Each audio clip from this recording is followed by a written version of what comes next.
It's perfect now. We're good. Okay, great. Thank you, everyone. We are dog trainers and not tech people. So, just troubleshooting over here. Awesome. Okay, so we're gonna get started. I'm making sure I have everything up that I need to have up to get us started. Bear with me with the technical stuff. Nope, no echo. Yay. Thank you all for joining. I am so excited today to bring on Ashley from the Chaos Canine, Ashley Lambert. And we are going to be talking about service dogs.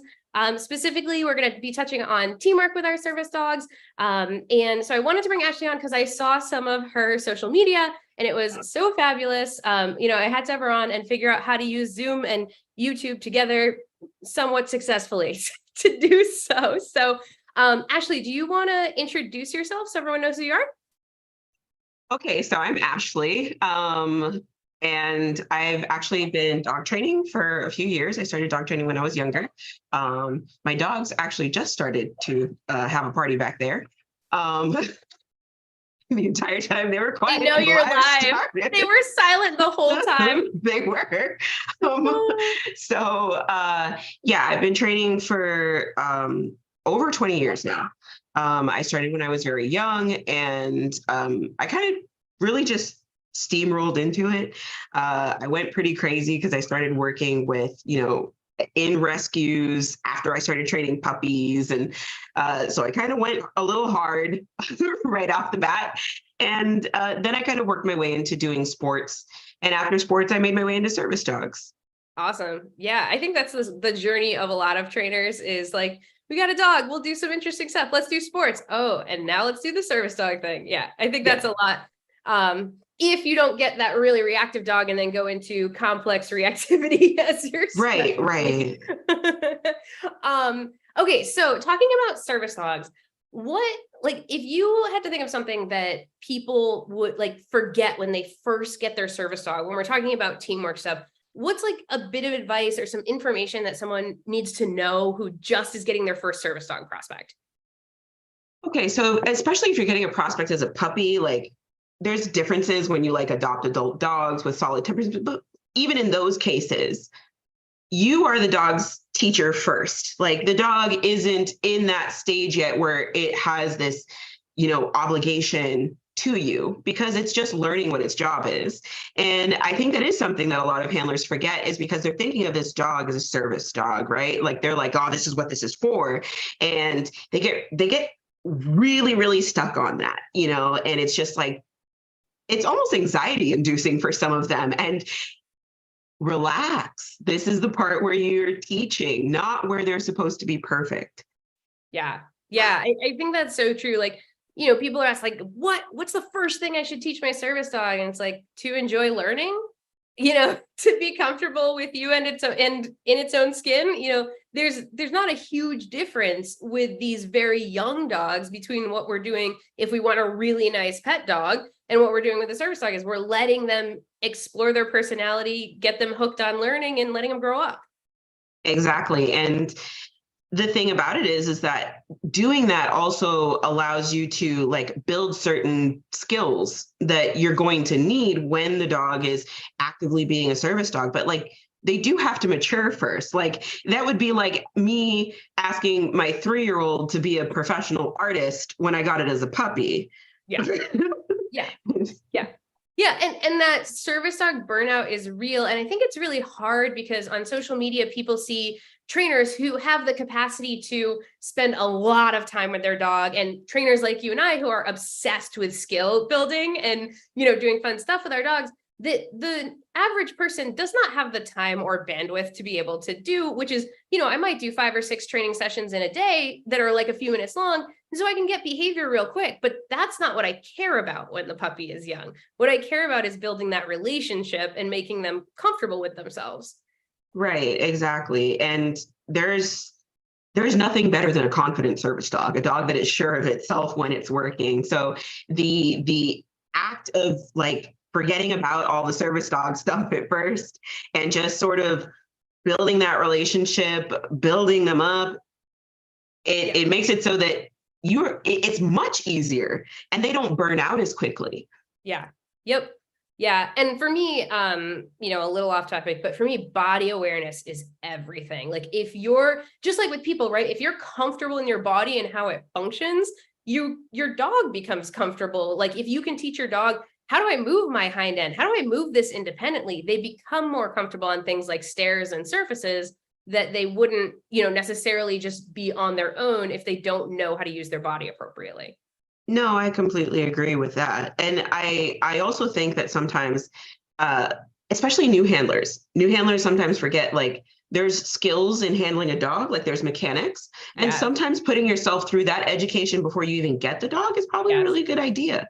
Yeah. Because instead of like feeling like you're fumbling and like all over the place, you know, engaging in trying to find a trainer to figure out mechanics at first or looking up some mechanics exercises so that you don't feel either like you're learning at the same time as you're trying to teach that dog. Oh, totally. And that's the not sexy part, right? Like I always tell people when I started clicker training, I was watching basketball games and clicking when the ball would hit the ground. And I spent a lot of time doing that because I am half the equation, right? Like that's the teamwork part. If my mechanics aren't good, my training with my dog is going to be much more difficult. Yeah, that is really true.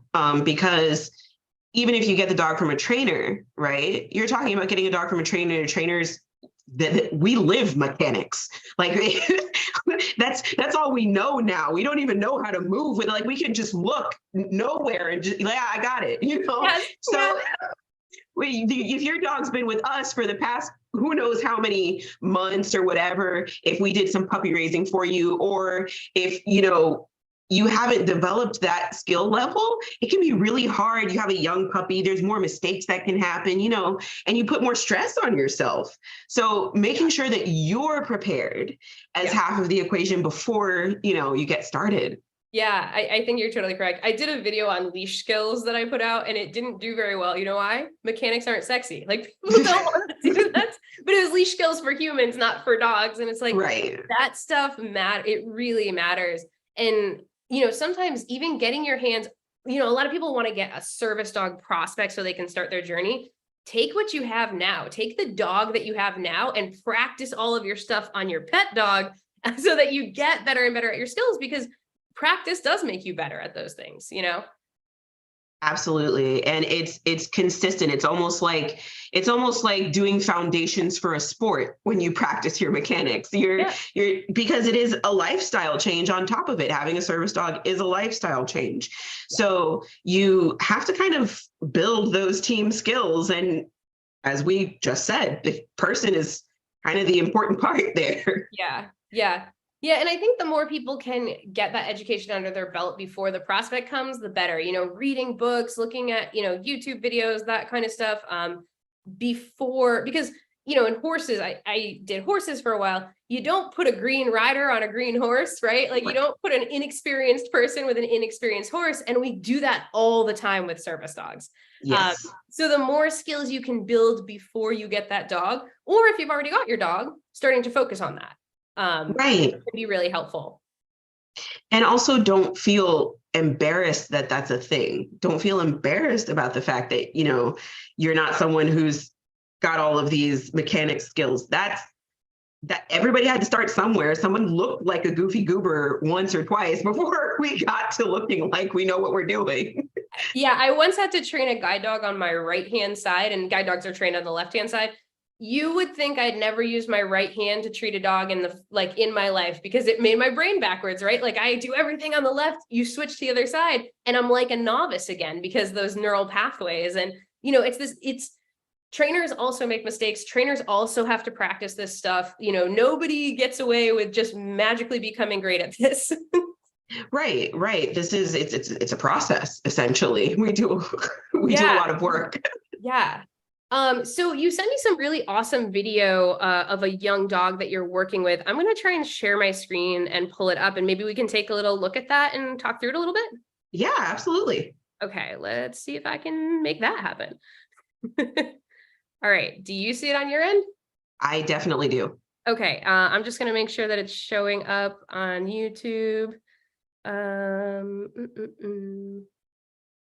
Oh, we got a comment while I'm seeing if that comes up. We got a comment, mechanics are very rough, especially if you're using metal equipment such as walker or cane. Yes, they definitely like using adaptive equipment can be really helpful. I'm actually taking a course. Donna Hill of Service Dog Institute makes some really awesome courses. And right now I'm doing her wheelchair loose leash walking course. And she has some awesome adaptive techniques for being able to deliver food in appropriate places. So if you're looking for more skills about that, that doesn't happen to be my specialty. But there are people where it is their specialty, and she is one of them. She does a great job with it. So if you're looking for something, I would definitely check her out. Okay, so I'm going to come back over to and play. Now, what dog is this? Tell me a little bit about this dog here. Okay, so this is a dog whose name is Lola. Lola is actually a dog that I bred. And that's right. I didn't even mention that you're a breeder too. Yes. I'm also a breeder too. So Lola's a dog that I bred, and she was working on some basic public access skills. And we're here actually at a Barnes and Noble.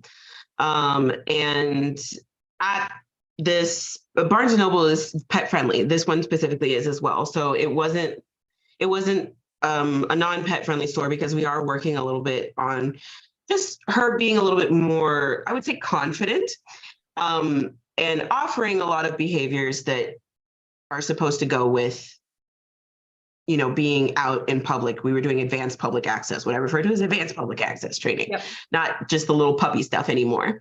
And so even over here at this, we went to go check out, I'm going to get really excited about this Bluey thing. Super excited, but as you saw, I got excited, super jittery, and she remained calm right there. So I did reinforce her for that. Being aware of what your service dog is doing and how they're responding based on everything that's going on in the environment is really, really important. Yeah. Now, tell me a little bit about this long line. You were telling me a little bit about it before, but I loved, we had a little conversation beforehand. So tell me about why you're using a long line here. So Lola potentially would have had to work off leash for her tasking, and the long line sort of helps out keeping that, like, this loose leash feel while giving the dog like a little bit more space while you're walking. Like, I can put a reasonable amount of slack to make it not feel like there's much going on there, and watch to see if she sort of hangs around. Yeah, we're working on those stays, right? Love it. And this is one where she actually had elected to lie down. So I was just like, okay, let's see what she would do if she elected to go into her down on her own. And we were moving, and she still waited for her release cue. So that was great. Awesome. But with the long line, I also really love the fact that you can use it for stays like this. For doing a stay, moving away from the dog a little bit without having to have the dog completely off leash. Right. Because when you're working in public spaces, Yeah. And that comes up a lot, is like, is the dog legally allowed to be off leash? Yes, if the leash impedes their ability to task, but they are always animals first. And when we can use these safeguards like a long line, that makes the public feel more safe, who might not feel as comfortable with an off leash dog, and lets you have the space to practice the things that you need to practice too. And you do a nice job of gathering it up. Another handler skill, right? Exactly. Gathering up the long line. Have to manage the long line, and that takes some work to practice too. Absolutely. That's, I would say operating with a long line is one of the more difficult things sometimes. I double long line my dog sometimes, and that is, it feels second nature now, but it certainly didn't when I added a second dog to the equation. So it's really nice with her pausing with you. Yeah. And see, that was something else that as we were working on it, she was offering. So I was rewarding. That was something where we hadn't really done a lot of, I know, she's the happiest dog ever. But it was just not something that she was typically, overly exposed to. We had steps, but it wasn't like a whole flight of stairs. So we had tried this whole flight of stairs, and she was just like, okay, no, I don't have to rush down them, which, thank you, Border Collie. Well, and especially the openness. So I don't know about you, but I find a lot of dogs, if you have an open railing on their side, can get a little bit nervous about it. Right, exactly. So, this is nice. Did you plan to have a baby come behind you? Because that's like good training. definitely planned to have the baby. I saw when they went down that aisle. So I was like, we're going to try this. And this is at a Target, actually. And we were just, again, working on walking around, relaxing, making sure that we could observe things and not be overly interested. I like to practice this thing, empty aisles as well, because it's, you can watch people walk back and forth all day, the rattling of the carts and everything, and reinforce the dog for just observing and not doing anything in a nice empty aisle. Yeah. So you've got all these distractions, you've got different textures, you've got, because the floor is different. You went from that pattern flooring to this shiny concrete flooring. You've got obstacles like these televisions. Yeah. Obstacles like the televisions. She was a little interested in that mat really quick and then kind of caught herself.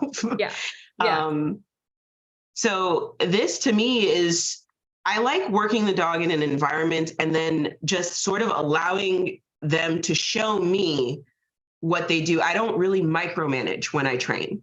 Mm-hmm. I say, let me see what you're doing. And if it's exactly what I'm looking for, I'm giving you that cookie. And we're about to pass this. Look at, I love what she does here. She's curious. And then she sort of pulls in. Yeah, disengages. Yeah. And then we do the same thing here. That was walking back away from it. She turned her head back to kind of check it out. And then we're coming up here, and this is actually one of my favorite little parts, because the lady walks by and this kid gets so excited, and watch her. She's like, what? Okay, I guess that wasn't that interesting. And when she comes back into it, yeah, she's there. She's there. and for a young dog, that type of distraction, you said this dog is under 2 years old. So she's under 2. That type of distraction is pretty challenging. It is. And that's a lot, but she has been working in public access. There she goes. She got a little scratch out. She's getting a little irritated by the harness. But she's been working since she was about 12 weeks old, doing tiny sessions. Yeah. So in pet friendly stores. Yeah. So that was part of our teamwork game, is learning how to work with each other step by step, moving into the stores, having short sessions in stores. I think the first thing she did was she rode in the cart in the store. Like, I took a blanket and put it inside the cart, and we pushed her around the store. Yep. I'm thinking, I'm preparing for, my next dog, and I'm definitely going to be investing in one of those really cool strollers, so I look super awesome when I go out in public with my little dog in a stroller. But it's that kind of thing that can get you that socialization when they're not ready to be on the ground, or if it's not safe for them to be on the ground. Absolutely. And it's really great. We used to go at in the morning when no one's there. It's quiet, but there's still distractions, Yeah. Yep. Yeah. You would need to moderate. I don't know. You need to do something so that you can give the dog the type of challenge that they are, the level that they're at, and not just throw them in and flood them with, way too much stimulation at one time. Right. Because Lola is a 17-month-old dog, right? But that doesn't mean that another 17-month-old dog would be where Lola is. Lola has been doing this for a hot minute, and also has the temperament behind her too. Yep. Yeah. Now we were talking about, before we got on the line, we were talking a little bit about sniffing protocols, and we have slightly different protocols for how we handle sniffing. And I think it's good for, and both of the ways that we do it can be great ways to do it. And I think it's good for people to have some ideas, because sniffing can definitely be, a difficult challenge to train your dog. And I come from a guide dog background where the expectations are just a little bit different when the handler can't tell if the sniffing is the dog going to sniff to eat a chicken bone, or if the sniffing is, just casually walk past kind of sniffing. So do you want to talk about how you work on sniffing, or how you handle sniffing? Sure. So I actually worked mainly with mobility and psychiatric dogs. So for me with sniffing, I understand with the environment, dogs can be very curious, and as they, especially as they're growing, they're the most curious, especially when they're adolescents. So I usually try to do essentially games with them and also allow them to sniff at the site before we get into the store. If we're in the store and I still have a very young dog, and they need to check something out because they were like, oh my gosh, what's that? As long as it's not something that's going to like endanger somebody, like it's their food or whatever, obviously that's not okay. But if it was something they were a little startled about, or something that kind of caught and they are interested in going towards it, I will let them go up and sniff it and check it out. And then if there was something that they were going past, I have like a 1, 2, 3 rule, which is I will let them sniff it for seconds. I do a count of 3, and then I use my let's go. Like it's time to go now. Like that, it was okay that you wanted to check that out, but it's done. It's over and done. Yeah. And I love pet friendly stores for doing that. So like right now it's Halloween season, right? So great. Like it's very real that a dog might go up and see one of those, Halloween decorations and be like, I'm a little freaked out by that. So Exactly. giving them the opportunity to explore it in the right circumstance can be helpful in building their confidence. Yes, absolutely. So frequenting pet-friendly stores at first, especially like you saw, we went to Barnes and Noble with Lola first, Yeah. pet-friendly store, before we decided to take the second part of our trip, which was to Target, which is not a pet-friendly store. Right. And that was also so that she could kind of get some of those jitters out as well. Some of the, oh yeah, I'm out and working, right? Not sniffing things. Yeah. Yeah. And I think people ask about sniffing a lot, and it's not, I find that it's not about teaching them not to sniff. It's about teaching them a strong heel so that the sniffing, like it's not, how do I make them not do this thing? It's what can I teach them that they can be successful at that is counter to sniffing? Because if they're in a really nice heel, I'm not talking staring up at you the entire time. I'm talking in a nice heel position. Then it's unlikely that they're going to sniff because they can't be doing both at the same time. Maybe a little air scenting, but Yeah. I would say Rogue is the one who's just like, I really wanted to investigate that. And she kind of sticks her nose sideways and does the air scenting. Yeah. But that is true. If she understands that her position is supposed to be there, it's difficult to say, I'm supposed to be healing and also be sniffing. Yeah. So that's just teaching that, not competitive, trying to think of the word, counter behavior. I don't know. I can't think of it. It's 6:00. I don't do these things this late usually. Right. We were saying that earlier. My brain shuts off after 4. Sorry, everyone. Okay. Is there anything else that you wanted to chat about? I'm going to kind of check the chat and see if there's anything that we want to talk about in the chat here. Sure. I guess I would say that part of teammates and being a good teammate and creating a good teammate is also choosing a good teammate. Oh my gosh, we could do a whole talk on that, but yeah, why don't we talk more about it? Go ahead. So, I even think not even just going down to from like selecting from the breeder. I even think that goes down to selecting the breed, because you as a person are like, there's different lifestyles that you live. And sometimes you can have a dog that works. You can even have a dog within breeds, because even organizations do this. Oh yeah. You have a dog within breeds that just is not the one you should be matched with. Yeah. So, even working with people, if you're working with someone who's placing dogs with you, make sure they're listening to what you need. Yeah. Make sure they're listening to what you need and be honest about what you need. Yeah. Yes. I think that's like, I've talked about that in the past, but like, don't do like what you wish your lifestyle would look like. You want to do what your lifestyle looks like now. And then usually most dogs can level up. But yeah, I mean, I used to work for an organization, and within the German Shepherd breed, there were 9-mile-a-day dogs and there were 2-mile-a-day dogs. Those are very different households those dogs are living in. Right. Exactly. Yeah. Okay. We had a question over here. Hold on one sec. I just gotta check it out. do you have any advice on how to handle well-meaning, usually older people, while training in pet-friendly stores?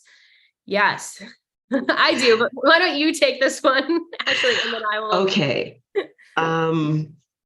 Well-meaning older people. Or any well-meaning person. Let's just say any well-meaning person. So any well-meaning individual, I usually try to take it both as a training opportunity and an education opportunity.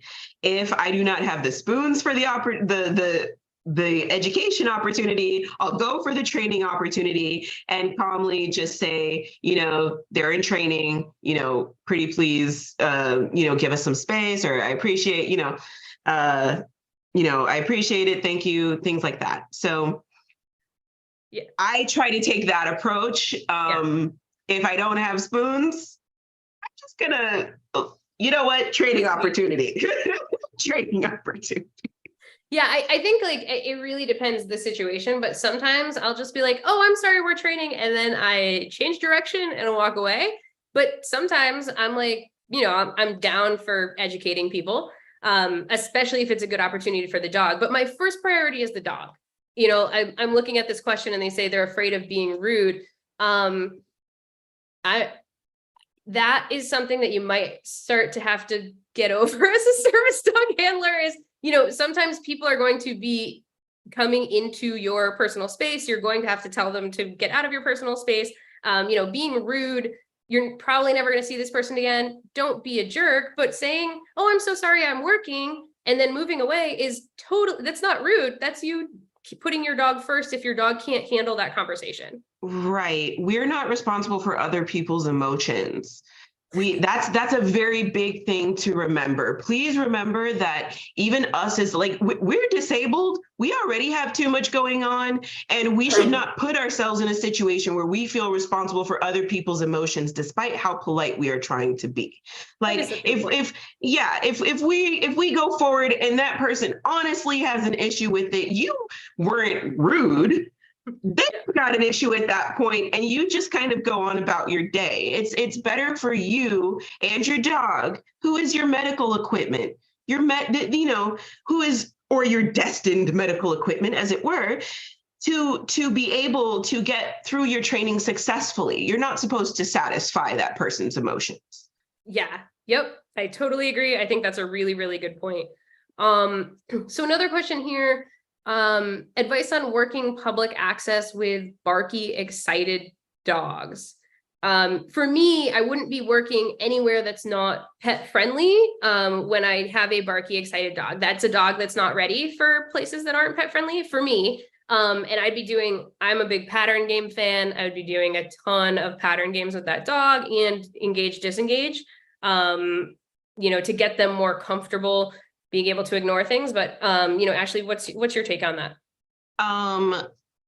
Just considering, if you meant that you have a very barky, excited dog and you need to kind of work them up in public access, what you can do, depending on what their triggers are, how they're barky and excited, maybe if you're in the parking lot and further away, it's a big parking lot, you can sort of work them in the parking lot on engagement games in an area that is a little bit quieter, softer, before trying to get closer and closer, and then still maybe trying to work them outside of the building once they get to the point where their threshold is smaller and they can just work outside of the front of the building before taking them into the building itself. And I would even do that when you're trying to practice in pet-friendly locations before you get into the building, because that's just good practice setting your dog up. But definitely practice in pet-friendly locations first, because you're less likely to run into, I would say, an issue, with as far as, public access and your rights and everything. Feeling self-conscious too about it, because, as soon as you get stressed because you think your dog's going to be barky in an inappropriate to be barky place, then how you interact with your dog can sometimes change, and that can have an effect on your dog too. Right. So sometimes as handlers, we push ourselves a little bit too much. We're trying to think we need to be over here. You should also do what's in your wheelhouse of management. Do not put yourself in a situation where you're also going to stress yourself out. Yeah. Yep. Yeah, I totally agree with that. And that may mean that you need a different support system for those places that are not pet friendly for the time being. And I know that that is really hard, but everybody needs to consider that there will be times even your fully trained service dog will not be available to you and to help manage your disability. And that either means, you have to find a different management tool, or you might be avoiding some stuff for a while, and that stinks for sure. But for the dog, it's not best to push them to have them repeatedly practice this behavior that you don't want.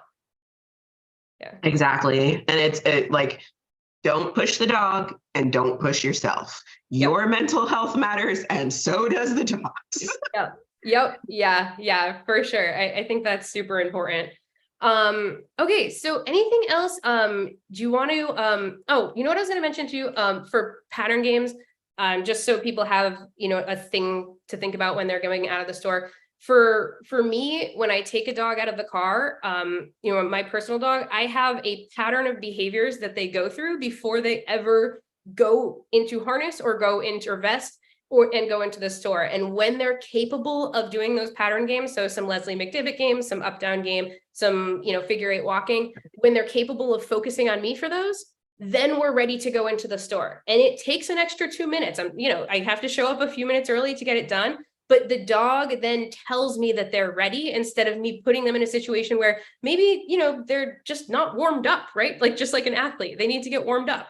Right, exactly. And I find that taking that a little bit extra time to see if the dog is ready also makes you feel a little bit better too, because you are observing the situation and seeing, okay, they are ready, and you can feel a little bit more secure as well. Yes. Yeah. Yep. I totally agree with that. Okay. Do you want to talk a little bit about what you have going on right now? Oh, okay. So right now I'm actually doing service dog like pre-handler coaching. So I'm doing some of that pre-handler coaching, as well as a program like puppy raising program. Those are two things that I'm actively doing, as well as like sports and Oh, and where are you located? Miami, Florida. I'm going to drop your website. Sunny SoFlo. I'm going to drop your website in the chat so that people have it and can look it up, as well as your social media right now. But yeah, tell us a little bit more about what you do down there in Miami. Yeah, so right now it's a lot of day training. There's puppy training and coaching. I do what's called guardian coaching, so that I can work with, I'm really trying to work with guardians on being able to be a little bit more in communication with their dogs. It's really difficult. And even in this landscape, it's difficult. But my main thing is definitely now working with service dogs and also coaching handlers. And I do that both digitally and in person. Awesome. So they don't have to be in Miami to work with you. Nope. Awesome. Love it. Is there anything else you want to chat about before we both shut down our brains for the day? Ooh, if you enjoy quirky fun shirts. Yes. Yeah, that's on your Instagram too, right? I'll drop that in too. Hold on, I'm gonna drop that for everyone so you can see your awesome shirts. So that should be in the chat now. But yeah. Yes, I am very big on reward-based training. And so I have this, I actually, this is my favorite so far. My second favorite is the one that says, "Hey, you nice bridge." And that's awesome. I love that. Right. which is a total like behavior nerd shirt, but yeah. Love it.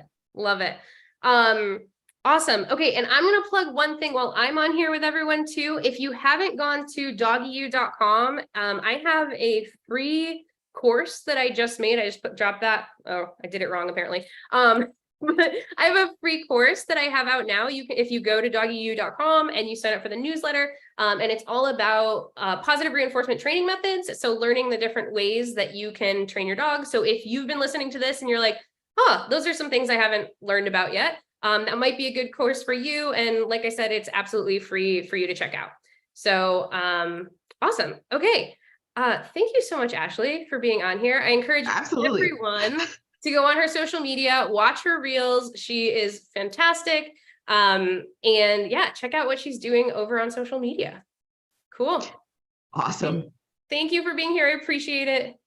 Oh, I enjoyed it. This was great. Awesome. All right, everyone, you all have an awesome night. Happy training.